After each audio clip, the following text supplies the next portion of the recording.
Hey everybody, I'm Ryan Ashley, and I'm so glad you're joining me today to create yoga-inspired jewelry.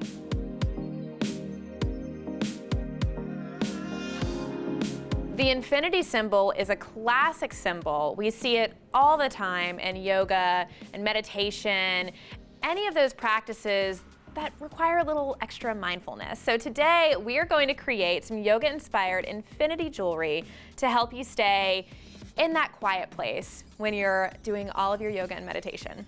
Now let's take a peek at everything you're going to need in order to create a bracelet or a necklace just like this. So today we're going to use a jewelry hammer, a bench block and bench pad, waxed cord, 20 gauge silver tone wire. This is a German style, it's half hard, 26 gauge wire, pair of scissors. I'm going to use a bail shaping plier. This is a Weber, has two sizes there. A flesh cutter, flat nose plier, and a chain nose plier. So you may notice that this particular infinity symbol I've created with a little bit of a wire wrap detail. This is what we're going to do today, but you can skip this step and create one just like the ones I'm wearing for a little bit more of a seamless look. But we all like a little different detail, so let's get into it. Okay, first things first, you are going to take your 20 gauge silver tone wire, or really any tone you want. Cut a few inches, maybe 8 to 10. I think I've got 6 here. And then grab your bail shaping plier. Now, what I'm gonna show you is how the shape it'll make if you just twist the way we normally do. We're gonna tweak that a little bit because the shape you get is a little bit too round in the beginning. So let me just show you what I'm talking about. If you just use the plier like this and then switch it to create the other side, which is what I would usually do. Gotta take this out. Oops, let me push this back a little bit. You see how you end up with a super round kind of figure eight? It's a little bit more of an 8 than an infinity symbol. We're actually gonna tweak this a little bit to get more of this elongated shape. So I'm gonna clip this off so we can start fresh. And I'm gonna show you how to create that overlapping effect. So I'm actually going to use the smaller side so I get a little bit more control, and I'm going to start in the middle so it makes overlapping much easier. So the first thing I'm going to do is bend this around like this. You see how I'm creating that elongated shape instead of that fully round loop that we did before? So just going to go ahead, there we go. Almost looks like a little raindrop. Okay, so I have that there, and then I'm going to grip the wire just a little bit away from where the wire crosses. So see how we have a little bit of space there? That's perfect. So now I'm going to push this one around. And you'll see that I was able to create that elongated shape, that elongated infinity symbol shape. So now what I want to do is make it look like this by hammering it and wrapping some of that 26 gauge wire right around where it overlaps. So first things first, I can't have both of these long pieces of wire hanging around. So grab my flesh cutter, and I'm going to cut one of them right inside of their wire. And I'm just gonna choose the one on top because it is just right there. So see how close I'm getting? I want it to snuggle right up to the center of that infinity symbol. There we go. Okay, and then I'm going to turn this over and kind of straighten it out just because I want to go ahead and get in mind where I'm going to overlap it. That looks like a great spot. But now that I've made the shape, how am I going to hammer it? Well, you're just going to undo part of it, hammer it, and then wrap it back together.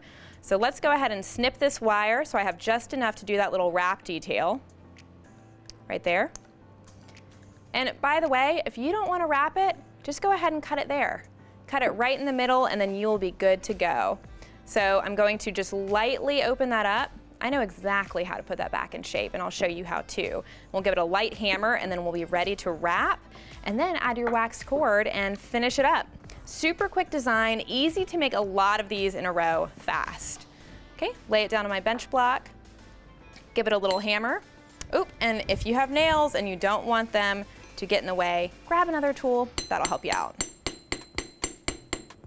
Okay, whoops, flip it around so that I can get hammered on both sides.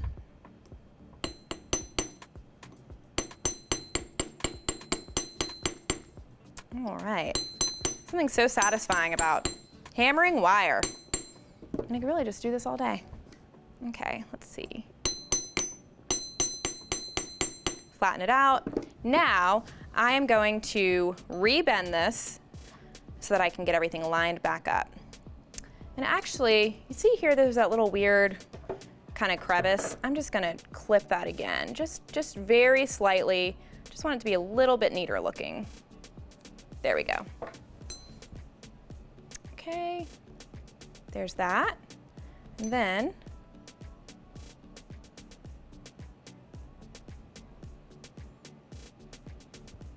that's it. Now that got a little wonky, so I'm actually just gonna kind of work on reshaping that a tiny bit. That happens sometimes when you hammer, and that is totally okay. It's just part of it. Let me get my little, there we go. Give it a little bit of that shape. There, that was easy. Okay, and now I'm just going to bend this just a little bit so I can get that. There we go. That's what I'm looking for. I'm looking for them to be almost overlapping right side by side so I can create that wrap. Okay, so now it's time to grab your 26 gauge wire, and I really don't need nearly this much. I'm just gonna clip about 5 inches. There we go. And the hardest part here is just getting this little wire to stay in place. So what I'm gonna use is my flat nose pliers to hold the edge of this wire in place, so while we're wrapping it, we don't need to worry about it moving around. I'm gonna go ahead and just find a good spot here to hold it in place and get it started. All right, that's perfect. See, it's not coming out. Okay, this is a really important part here because our fingers don't fit through that loop. So how are we gonna push the wire through? Well, I'm gonna use my handy dandy plier to help. I'm just going to loop down in there and grab it and pull it up. Once I get it through a little bit, then I can use my fingers. Okay, I'm gonna do my first wrap, kind of make sure those are staying side by side. Oops, let me get a little bit better there. There, that'll help them stay side by side. Okay, and I'm just gonna do that over and over again. See how I'm using the whole thing to kind of shimmy it? Okay. Do another wrap. Pulling it through. I love these tools. They're kind of like third or fourth hand. Really don't know how I would do it without them. Feeling very meditative, wrapping this infinity symbol. Okay, pull it through again. I'm gonna do a couple more wraps, and then we will be ready to attach the waxed cord.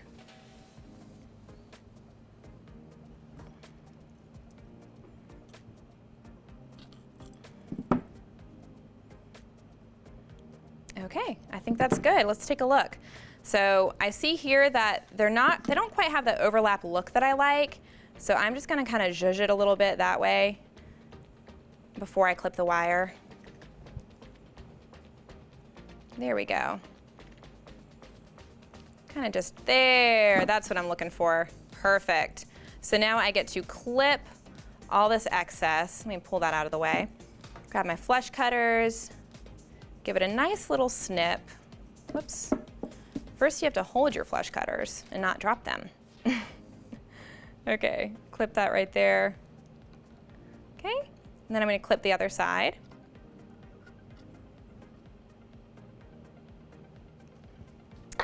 Then I'm just gonna make sure there are no sharp edges. Looks like there's a little one right there I need to kind of squeeze down. Okay, and another one on top, and I'm just gonna squeeze in there to kind of hide.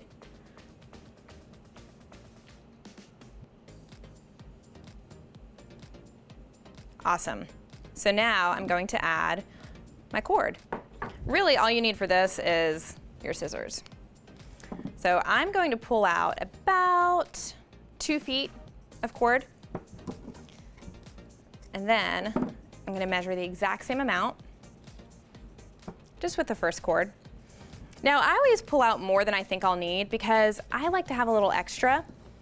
So if I want to adjust the length of my necklace or my bracelet, I can. Okay, I'm gonna fold each of these in half separately. So this one I fold in half. See how I'm making sure the ends line up there, okay? And then I'm going to put the loop through the loop. And then stick the ends right through here. This kind of looks like a little slip knot. And then pull it tight right on the end. Okay, let's do the same thing again. So we're folding this right in half. The ends are even. Going to do the same thing here. Just push this loop up through that loop and then feed the waxed cord through. So now, this is where you can get creative. What I've done is just tied a knot at the end of each of my cords and then tied a little bow around my neck. Easy to adjust, no fuss, no clasp. You can adjust the length easily. So I'll show you how to do that. But I'm also gonna show you how to do a little slip knot kind of dealio. So that way you can just have an easy knot back there that's also adjustable. Okay, so there's a little knot at the back, just snip it. Here we go. And then another knot. Just right at the end, just a simple little overhand knot.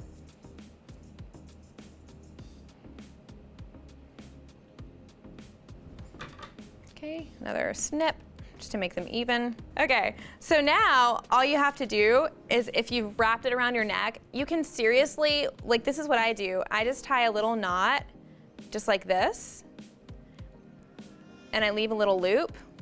That way, when I'm done, I can just undo it just like this. Look how easy that is, but it just stays in place. The wax cord is really kind of like, it's not sticky to your skin, but it sticks to itself, so you really don't have to worry. But another little trick I like to do is to actually create a sort of wrapped slip knot. Now, if you do this, you might want your cords a little bit longer so you can still get it over your head before you tighten your knot. So I'm going to cut just a few inches of this. Doesn't really matter how many inches. I grab about 6 though, so I have some cord to play with. And then I'm actually gonna grab a little bit of that 20 gauge cord or 20 gauge wire, and you'll see why. It makes it a lot easier to create this knot. So the first thing I'm gonna do is overlap these so they're going in opposite directions. Then I'm going to place this right on top. So you'll notice it's going in that direction and then I have more on one end. That's intentional. I'm gonna lay this right here. I'm also going to lay my little piece of wire. That's just to hold everything in place. So you have a little extra room at the end when you have to feed this longer end back through.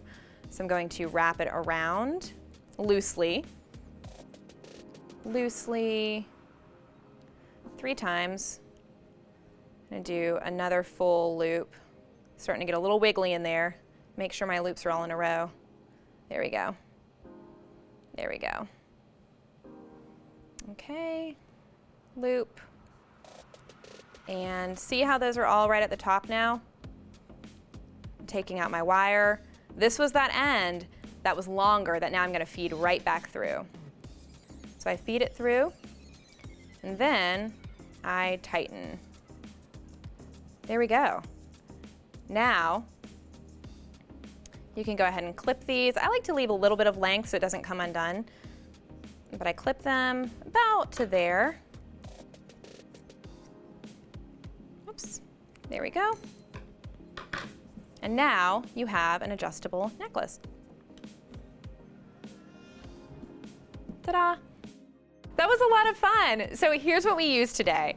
We used a jewelry hammer, a bench block and pad, waxed cord, 20 gauge silver tone wire, and we used half hard German style today. We used 26 gauge wire. We used a flat nose plier, a chain nose plier for all those tight spots, bail shaping plier. By the way, this Weber has 2 sizes, so you can make your infinity loop a couple different sizes. Then we have our flesh cutters and our handy scissors. Thanks so much for joining me. I've loved creating this easy yoga-inspired infinity jewelry with you today. If you want to pick up some of the supplies and tools like the ones we use today, go ahead and check out the links below. And while you're down there, don't forget to like, subscribe, and ring that bell so you never miss another one of our videos. Okay, so question for you. What is your favorite yoga pose? Tell us in the comments below, and make sure to join us next time. Thanks so much and have a great day. Now, namaste and make some more. Get it? Like, namaste?